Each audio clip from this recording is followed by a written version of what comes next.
Well, don't talk to the Browns about draft position or the future. Today was all about beating the Pittsburgh Steelers, and they did just that. In the end, the Browns beat Pittsburgh 13-6. Cleveland improving to 4-12 on the season. One win better than last season, and they've still got one game left next weekend against the Cincinnati Bengals. How about how this team fights? Whatever's in front of us, we fight. We fight for 60 minutes together because we care about each other. Shedeur Sanders was fantastic in the first half of this game. The main thing is like I just like throwing the ball. I just like throwing the ball a lot, and in some situations you can't just throw your dog a bone sometimes. There was a moment when critics were forced into silence. As a rookie quarterback, operating behind the league's weakest offensive line and throwing to one of the thinnest receiving groups in football, marched into Huntington Bank Field and stunned the Pittsburgh Steelers with a gritty 13-6 victory. I just watched Shedeur Sanders outplay Aaron Bleepin Rodgers for all 4 quarters for a signature win. This victory was about far more than the final score, as it served as a defining statement for Shedeur Sanders, proving he is not simply living off his father's legacy but establishing himself as a genuine franchise quarterback after outplaying a 4-time MVP and future Hall of Famer. Pittsburgh arrived in Cleveland desperate for a win in the AFC North race following Baltimore's success the night before, while the Browns, buried near the bottom of the standings, were playing only for pride. Yet that pride carries weight in this rivalry, and Sanders embraced the moment. In just his 6th career start, he faced a daunting stage opposite Aaron Rodgers, the veteran star with historic numbers who joined Pittsburgh seeking redemption, all while operating behind an offensive line ranked worst in the league and throwing to a receiving group viewed as equally limited. What separated Sanders was his composure, confidence, and command under pressure, qualities that define elite quarterbacks, as he opened the game sharply by moving the ball with precision, extending plays, converting key third downs, and then delivering a perfectly placed deep strike down the left sideline for a 42-yard gain. A throw that showcased touch, timing, and authority well beyond his experience level and left no doubt that he belongs at this level. Shedeur to Tillman, right? Let's just play it and get it going right here. 12 for Cleveland, second possession.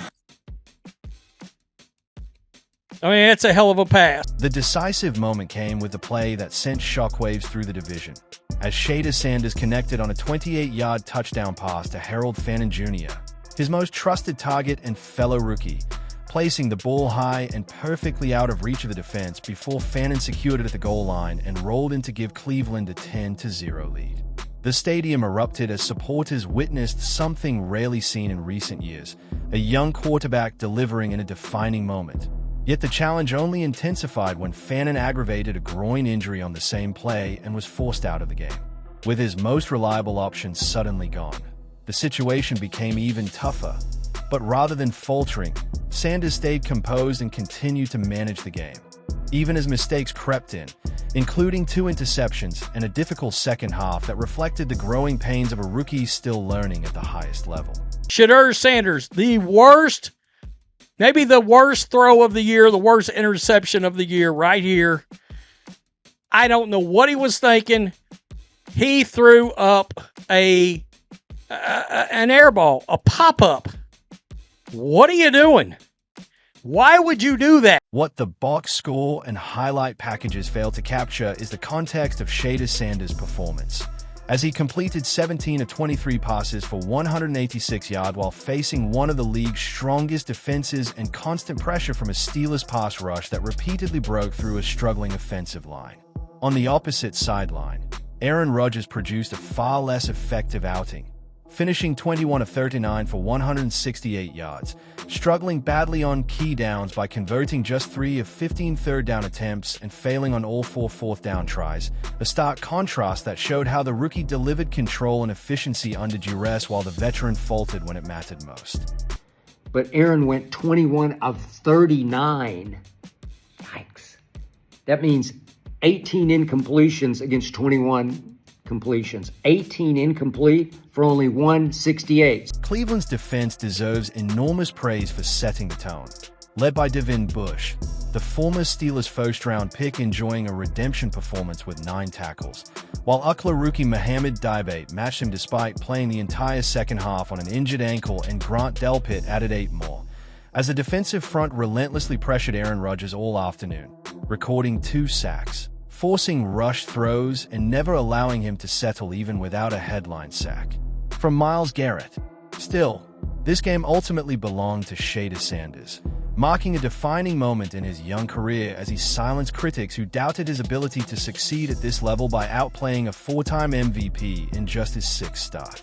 With the league's weakest supporting cast, behind a porous offensive line, and after losing his most trusted receiver mid-game, Sanders showed maturity beyond his years, protecting the ball well enough to secure a win against a team fighting for its playoff life.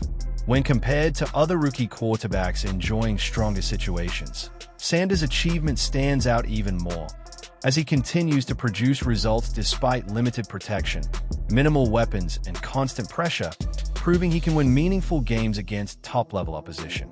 I'm going to remind you, Pro Football Focus ranks Shedeur's offensive line dead last in the National Football League. Pro Football Focus ranks Shedeur's receiving core dead last in the National Football League. And after today, this win may have reshaped more than just the standings, as it likely eased the pressure on Cleveland head coach Kevin Stefanski, who has faced scrutiny all season, while also throwing the entire AFC North race into turmoil by keeping Baltimore alive and making Pittsburgh's path to the division title far more complicated.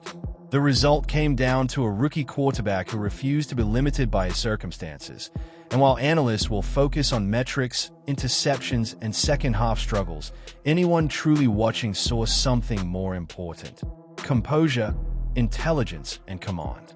Shedeur Sanders showed the ability to read defenses before the snap, manipulate safeties with his eyes, adjust protections, and deliver accurate throws when given even a moment, with key plays built on anticipation and understanding rather than luck.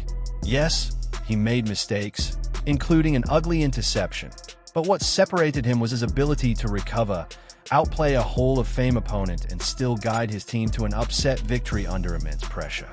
The implications stretch well beyond this game, validating Cleveland's decision to trust a rookie over veteran options and transforming what was once their biggest concern into a genuine strength. On the other side, serious questions will surround Mike Tomlin's late 4th-down decision, choosing aggression over trusting his defense, a call that handed Cleveland control and effectively sealed the outcome, leaving Pittsburgh's title hopes fragile and fans wondering whether the absence of a suspended DK Metcalf proved to be the difference in a game that may define their season. He's so poised. He just got it. That team knows it can win with it, with his it factor. His poise, his calm, his accuracy. When he sets and fires, it's a beautiful thing to watch. That is football at its core. Next man up. And for Cleveland, that next man was a rookie who refused to flinch when the pressure peaked. The question of whether Shedeur Sanders can play at this level is no longer up for debate, because Sunday settled that beyond doubt, leaving only the discussion of just how high his potential truly is. After watching him outplay Aaron Rodgers while surrounded by the league's weakest supporting cast, operate without his most trusted target, and still manufacture victories in conditions that would overwhelm many established quarterbacks, his ceiling suddenly looks remarkably high. Every elite quarterback in NFL history has passed through this exact stage of development, learning through mistakes, facing adversity early, and proving resilience long before greatness fully arrives.